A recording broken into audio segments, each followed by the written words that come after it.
Hello friends, स्वागत है आपका हमारे YouTube channel MP sky academy में। आज की इस वीडियो में हम जानेंगे उपनिवेश क्या होता है, औपनिवेशिक क्या होता है और औपनिवेशीकरण क्या होता है। तो शुरू करते हैं।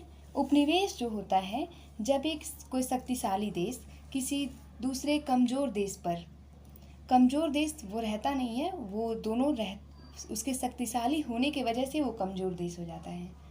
तो बस आप ये जान लीजिए कि जब कोई देश दूसरे देश पर, या यूँ समझिए शक्तिशाली देश कमज़ोर देश पर राजनीतिक, सामाजिक, आर्थिक और सांस्कृतिक रूप से अपना नियंत्रण स्थापित कर लेता है, तो जो कमज़ोर देश होता है उसको उपनिवेश कहते हैं। उस शक्तिशाली वाले देश का उपनिवेश कहते हैं। जैसे ब्रिटिश ने भारत के सभी गतिविधियों पर, सामाजिक, आर्थिक, राजनीतिक, सांस्कृतिक सब पर अपना नियंत्रण स्थापित कर लिया था, इसलिए जो भारत है वो ब्रिटिश का उपनिवेश था।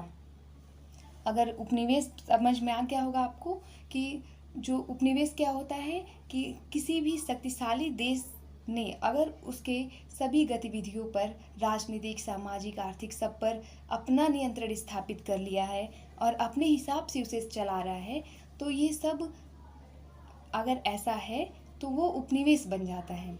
जैसे कि भारत बना था ब्रिटिश का उपनिवेश। फिर जानेंगे औपनिवेशिक क्या होता है। औपनिवेशिक में उपनिवेश से जुड़ी किसी भी चीज़ को औपनिवेशिक कहा जाता है। अब ये जो उपनिवेश है, मान लीजिए भारत उस समय था उपनिवेश, अब उपनिवेश से जुड़ी कोई भी चीज़ अगर आ जाएगी तो वो औपनिवेशिक कहलाएगी।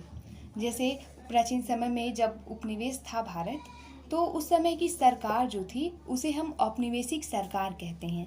जो कानून था उसे औपनिवेशिक कानून कहते हैं। और अब जानेंगे हम औपनिवेशीकरण क्या होता है।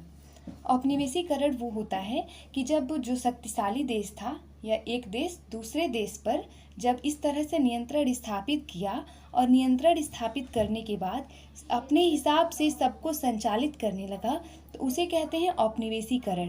अर्थात उपनिवेश की शासन प्रणाली एवं अन्य गतिविधियों में अपने तरीके से बदलाव लाने की प्रक्रिया को औपनिवेशीकरण कहा जाता है।